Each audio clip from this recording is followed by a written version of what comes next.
Now to South Asia, and the Taliban government of Afghanistan has ordered an indefinite ban on university education for women.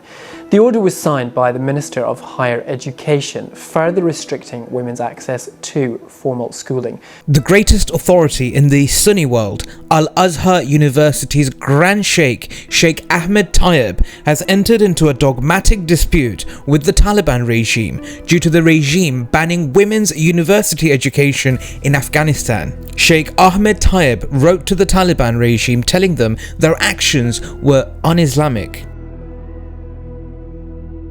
This came after the Taliban's education minister, Nidaa Mohammed Nadim, gave a very unconvincing argument for the so-called Islamic Emirate's position on women's education. Nidaa Mohammed Nadim, Taliban's education minister, said Kabul had resorted to this extreme measure of banning university education for women in order to avoid mixing between the sexes in universities.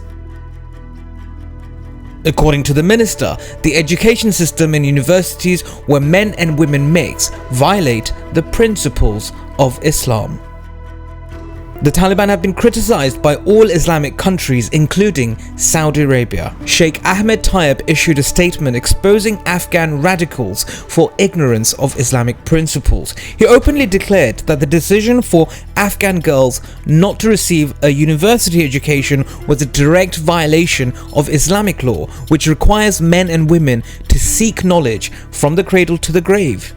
How did the authors of this decision omit more than 2,000 hadiths in the most authentic books of the Sunnis, which were handed down by the wife of Prophet, the mother of all believers, Aisha, may Allah be pleased with her, who was a very educated woman?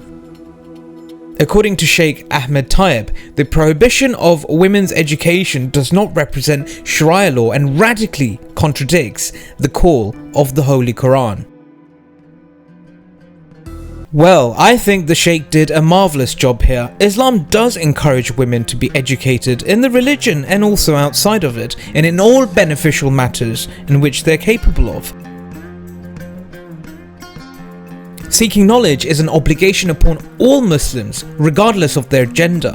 We at the Independent Islamic Republic believe the right to education is a human right and indispensable for the exercise of other human rights. We want quality education for women and men to ensure that they develop as fully rounded human beings. The Taliban have made the wrong move. If they guaranteed education for both women and men, it could be a powerful tool in lifting people out of poverty and into society.